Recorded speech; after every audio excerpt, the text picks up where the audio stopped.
Hello, मेरा नाम नीसरा है और आज के वीडियो में हम ब्रेस्ट इम्प्लांट्स कराने से पहले किन किन चीजों के बारे में सोचना चाहिए इसके बारे में बात करेंगे।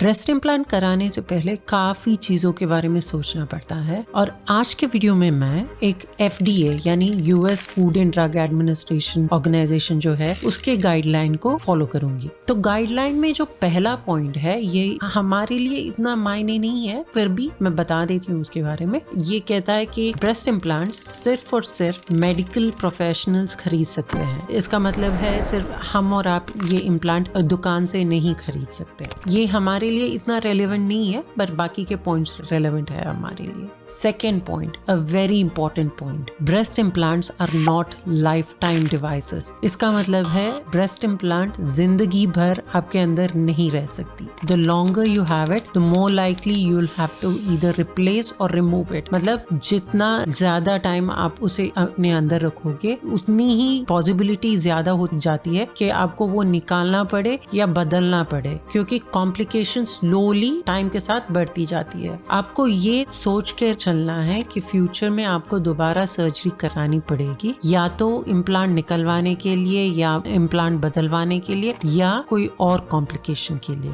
क्योंकि ये जिंदगी भर आपके अंदर नहीं रह सकती। These are not lifetime devices। और अगर आपको कॉम्प्लिकेशंस हो भी तब भी इंश्योरेंसेस शायद ये इम्प्लांट रिमूवल के खर्चे ना उठाए। तो इसका मतलब ये है शायद आपको अपने हाथ से पैसा भरना पड़ेगा जब आपको इम्प्लांट निकलवाना है, इवन दो आपको इम्प्लांट की वजह से कॉम्प्लिकेशंस है और उससे पेन हो रहा है या कुछ हो रहा है, फिर भी आपको शायद इंश्योरेंसेस ये रिमूवल कॉस्ट नहीं उठाएंगे। और इंडिया में ये तो है कि इम्प्लांट डलवाने का कॉस्ट भी इंश्योरेंस कंपनीज नहीं उठाते। तो आपको ही खुद से सेव करके इम्प्लांट के लिए पैसे जुड़ने हैं, और अगर फ्यूचर में इम्प्लांट निकलवाना पड़े तो भी खुद के पैसे से निकलवाना पड़ेगा। और जितनी देर आप इम्प्लांट अपने अंदर रखोगे उतनी ही ज्यादा आपकी कॉम्प्लिकेशन के चांसेस बढ़ते जाएंगे, और एट अ पॉइंट ऐसा आएगा कि आपको इम्प्लांट बदलवाना पड़े। तब शायद आपकी ब्रेस्ट इतनी अच्छी नहीं दिखेगी, क्योंकि एक तो जाहिर सी बात है कि साइज छोटी हो जाएगी, पर उसके अलावा भी काफी सारा लूज स्किन होगा और शायद स्ट्रेच मार्क्स होंगे, शायद रिंकलिंग होगा। ये सारी बातें आपको ध्यान में रख के चलना है। और तब शायद एक्स्ट्रा स्कार्स भी पड़े, क्योंकि वो अगर एक्स्ट्रा स्किन है, अगर आप वो एक्स्ट्रा स्किन निकलवाना चाहते हो तो एक्स्ट्रा स्कार मार्क भी पड़ सकते हैं आपके ब्रेस्ट पे। और कुछ ऐसे चेंजेस होंगे आपके ब्रेस्ट में जब आप इम्प्लांट निकलवाओगे जो इरिवर्सिबल होंगे, जो आप हटा नहीं सकते। कुछ लोकल कॉम्प्लिकेशंस इम्प्लांट की वजह से हो सकता है कैप्सुलर कॉन्ट्रैक्चर, मतलब आपकी इम्प्लांट हार्ड बनती जाए और पेन भी करना शुरू करे, या इम्प्लांट टूट जाए और सिलिकॉन आपके अंदर फैल जाए। और कभी कभी रिंकलिंग होनी शुरू करती है, अंदर से आपकी जो टिश्यू इम्प्लांट के ऊपर है वो रिंकल करनी शुरू करती है, या स्कार टिश्यू फॉर्म होनी शुरू करती है आपके इम्प्लांट के ऊपर, और शायद सर्जिकल साइट में इन्फेक्शन एक्सेट्रा हो सकता है। और जो ये हम करंटली इम्प्लांट्स यूज करते हैं जिसे हम कोहेसिव इम्प्लांट बोलते हैं, मतलब इनके अंदर जो सिलिकॉन है ये एक जेल फॉर्म में होता है। ये इसीलिए बनाया जाता है कि ताकि ये अगर इम्प्लांट्स टूट जाए तो ये जेल आपके बॉडी के अंदर फैले ना, क्योंकि ये इतना गम जैसा होता है कि ये इतना आसानी से फैलता नहीं है। पर अभी के मॉडर्न रिसर्च में ये देखा गया है जब इम्प्लांट आपके अंदर 5 से 10 साल तक एज होती है तो ये जो कोहेसिव जेल है इम्प्लांट के अंदर ये स्लोली मेल्ट होने लगती है। ये इम्प्लांट के शेल के अंदर जब आप इम्प्लांट डालते हो, जो इम्प्लांट के आउटर शेल के अंदर जो पहले एक गम जैसा कलेक्टिव मास था वो स्लोली एक ऑयल जैसे मेल्ट होने लगती है। तो जब लेटर स्टेज में आपका इम्प्लांट रप्चर होगा तो चांसेस हाई है कि ये एक जगह ना रहे, ये फैले आपके बॉडी में। और अपने सर्जन के साथ अपने इम्प्लांट के बारे में खुल के डिस्कशन कीजिए कि कौन सा ब्रांड डाल रहे हैं, कौन से टाइप का इम्प्लांट डाल रहे हैं और कितने साइज का डाल रहे हैं एक्सेट्रा। ये सारी चीजें आपके लिए बहुत बहुत इंपॉर्टेंट है फ्यूचर में, ताकि अगर आप फ्यूचर में अपना इम्प्लांट चेंज करा रहे हो एक्सेट्रा, तो ये सारी चीजें आपके लिए बहुत इंपॉर्टेंट रहेगी। और दोबारा मैं बता रही हूँ, अगर आप अपनी इम्प्लांट कंप्लीटली निकाल रहे हो लाइक 5-10 साल बाद और कोई और इम्प्लांट नहीं लगा रहे हैं अंदर, तो शायद आपकी ब्रेस्ट में डिम्पलिंग, रिंकलिंग, स्ट्रेच मार्क्स जैसे चेंजेस आ जाती है, और इसके बाद शायद आपको अपनी ब्रेस्ट इतनी एस्थेटिकली प्लीजिंग नहीं लगे।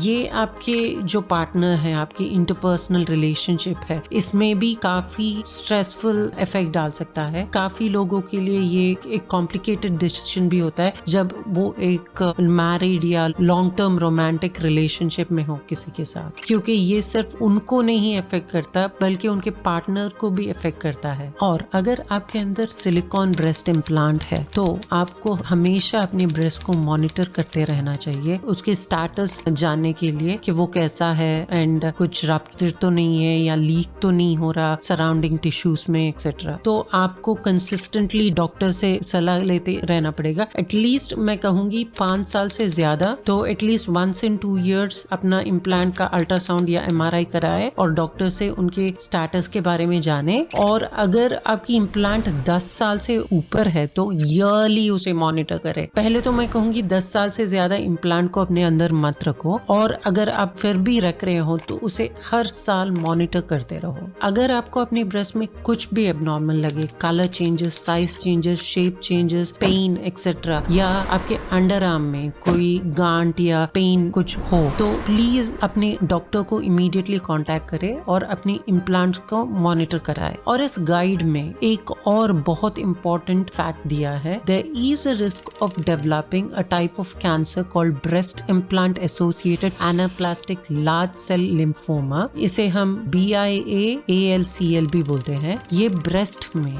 या ब्रेस्ट इम्प्लांट के अराउंड जो स्कार टिश्यू बनता है उसमें होता है। ये ब्रेस्ट कैंसर नहीं है, ये एक टाइप का ब्लड कैंसर या इम्यून सिस्टम का कैंसर है। ये एक मेजर कॉम्प्लिकेशन है, और जितनी देर आप इम्प्लांट को अपने अंदर रखते हो उतनी ही रिस्क बढ़ती जाती है इस टाइप के कैंसर के लिए। और अगर आपको ये कंडीशन हो गया तो शायद आपको कीमोथेरेपी लेनी पड़े, सर्जरी में जाना पड़े। सो इसको अर्ली स्टेजेस में डायग्नोज करना काफी जरूरी है, क्योंकि अर्ली स्टेजेस में इसका ट्रीटमेंट हो सकता है, पर लेट स्टेजेस में कभी कभी लोगों की डेथ भी हो सकती है। और इसके अलावा एक और कंडीशन है जिसे हम ब्रेस्ट इम्प्लांट इलनेस भी बोलते हैं, या इसे एशिया सिंड्रोम भी बोला जाता है। ये एक नई बीमारी है जो ब्रेस्ट इम्प्लांट से एसोसिएटेड है, जो एक इम्यून सिस्टम की बीमारी है, जिससे लोगों को काफी कुछ कंप्लेंट्स होती है, जैसे मेमोरी लॉस या थकान या बॉडी में पेन एक्सेट्रा।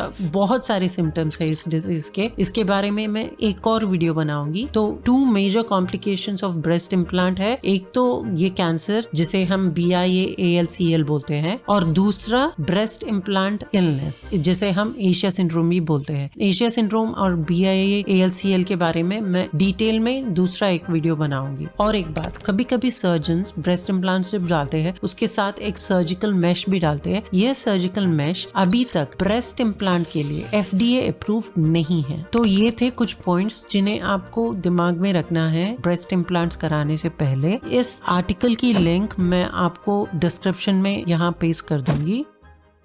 उम्मीद करती हूँ ये वीडियो आपको पसंद आया होगा, और आप जब ब्रेस्ट इम्प्लांट के बारे में सोचोगे ये सब चीजें ध्यान में रखोगे। Thank you very much for watching. और अगर आपको ऐसे ही इंफॉर्मेटिव वीडियोस देखने हैं तो प्लीज हमारे चैनल को सब्सक्राइब करें। तब तक के लिए अलविदा।